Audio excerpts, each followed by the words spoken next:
पांसेमल विधानसभा निर्दलीयों ने भरी हुंकार। और पांसेमल विधानसभा में ऐसे कितने निर्दलीय प्रत्याशी है जो कांग्रेस पार्टी से कहीं न कहीं जिनके संबंध थे और वे मैदान जंग में उतरना चाहते हैं, उस पर चर्चा करेंगे। पहले अभिवादन स्वीकार कीजिए, मैं हूं आपका दोस्त बालकृष्ण भाविस्कर। और आज मैंने सुबह ब्रेकिंग न्यूज की थी पांसेमल विधानसभा के संदर्भ में, और कहा था मैंने कि ये जो प्रत्याशी है, निर्दलीय प्रत्याशी है, ये पांसेमल विधानसभा के विशेष करके कांग्रेस की जो दावेदार है, कांग्रेस की जो प्रत्याशी है, उनके गणित बिगाड़ सकती है। जी हाँ, कांग्रेस के जो घोषित प्रत्याशी है सुश्री चंद्रभागा किराड़े, उनका गणित बिगाड़ने की क्षमता इन 5 लोगों में है। आखिर वो 5 लोग कौन है, इसी का खुलासा करने के लिए आज आपके बीच में मैं पुनः आया हूं और वो 5 लोगों का खुलासा करने जा रहा हूं। जी हाँ, उन 5 लोगों का खुलासा करने जा रहा हूं पांसेमल विधानसभा के संदर्भ में, जो आगामी 27 तारीख को, जी हाँ, आगामी 27 तारीख को पांसेमल विधानसभा में 5 निर्दलीय प्रत्याशी जिन्होंने कांग्रेस पार्टी से टिकट की मांग की थी, लेकिन कांग्रेस के द्वारा पूर्व विधायक सुश्री चंद्रभागा किराड़े को टिकट दे दिया गया है।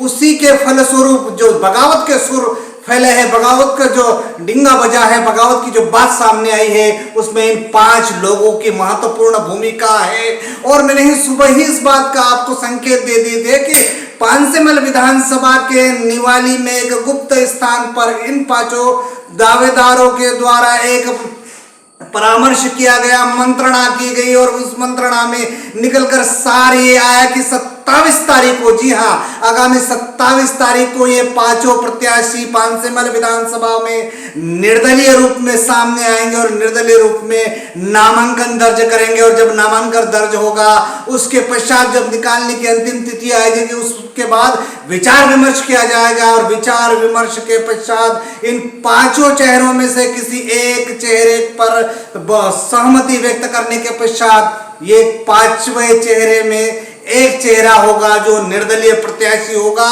जो पांसेमल विधानसभा में कहीं न कहीं आमूलचूल परिवर्तन करने की क्षमता रखता है। और वह उसमें खास बात यह है कि वे भारतीय जनता पार्टी के जो वोट है उनमें भी सेंधमारी कर सकते हैं। ऐसे प्रत्याशी 5 प्रत्याशियों के नाम मैं आपके सामने पढ़ने जा रहा हूं। पहला नाम है गजानंद ब्राह्मणे। जी हाँ, गजानंद ब्राह्मणे किसी परिचय के मोहताज नहीं है। दूसरा नाम है रामकिशन यादव जी।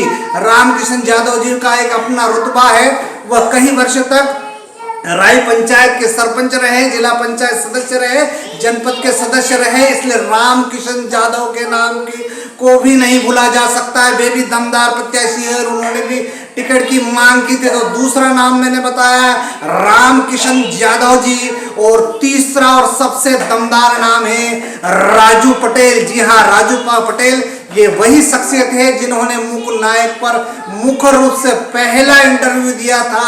और राजू पटेल जेएस के कार्यकारी प्रदेश अध्यक्ष है और वह पलसूद के निवासी हैं। उन्होंने जोरदार तरीके से हुंकार भरी है। और आज मैंने उस संदर्भ में उनसे फोन पर चर्चा की।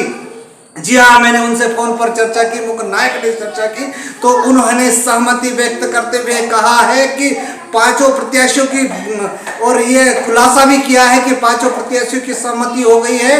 बहरहाल हम 27 तारीख को, जी हाँ, बहरहाल हम 27 तारीख को नामांकन दर्ज करने जा रहे हैं। और 27 तारीख को पूरे दल बल सहित वे पलसूद से पांसेमल की यात्रा करेंगे। उसमें मोटरसाइकिल यात्रा होगी, वाहन यात्रा, बड़े वाहन शामिल होंगे और हजारों की संख्या में उनके अनुयायी शामिल हो सकते हैं। तो राजू पटेल ने आज इस बात का सहमति व्यक्त करी है कि वे 27 तारीख को निर्दलीय प्रत्याशी के रूप में आवेदन भरने जा रहे हैं। उसी प्रकार है प्रकाश खेड़कर। जी हाँ, प्रकाश खेड़कर वही युवा चेहरा है जिनके संदर्भ में मैंने कहा था कि बड़वानी जिले में युवा जो है परिवर्तन कर सकते हैं। और उन्हीं परिवर्तन के में से एक नाम मैंने बताया था आपको, प्रकाश खेड़कर।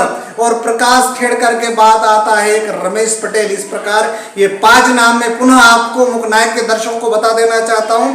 गजानन ब्राह्मणे, रामकिशन यादव, राजू पटेल, प्रकाश खेड़कर और रमेश पटेल, ये 5 ऐसी शख्सियत है जो पांसेमल विधानसभा का गणित बिगाड़ सकते हैं। ये निर्दलीय प्रत्याशी रहे और ये पांचों प्रत्याशी नामांकन तो दर्ज करेंगे, लेकिन इन्होंने ये सहमति व्यक्त कर ली है कि इन पांचों में से एक जो दमदार प्रत्याशी होगा वो जंग मैदान में उतरेगा और पांसेमल विधानसभा में एक अमूलचूल परिवर्तन कर सकते हैं। जी हाँ, और उसी प्रकार जिस प्रकार मैंने राजू पटेल के संदर्भ में कहा, उन्होंने कहा कि एक दल उनसे मिलने के लिए आया था जिसमें एक सांसद थे और 2 महाराष्ट्र के अन्य बड़े कार्यकर्ता थे कांग्रेस के। उन्होंने उन्हें समझाइश देने का प्रयास किया, लेकिन राजू पटेल ने उन्हें दो टूक जवाब दिया कि वर्तमान जिस चंद्रभागा किराड़े टिकट तय किया है वे चुनाव हार सकती है, इसलिए उन्होंने ये भी मांग की कि आपको टिकट बदलना चाहिए।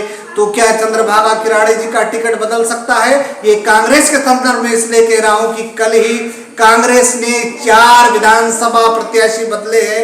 हालांकि ये राजू पटेल की मांग है, लेकिन ये 5 प्रत्याशी निश्चित रूप से पांसेमल विधानसभा में अमूलचूल परिवर्तन कर सकते हैं। ये जो बड़ा खुलासा आप लोगों के सामने मुखनायक ने किया है, तो निश्चित रूप से पांसेमल जो विधानसभा है वो हाट विधानसभा होगी। अब आने वाले समय में ही बताएगा कि कौन कितना ताकतवर है और किसका होगा राज तिलक।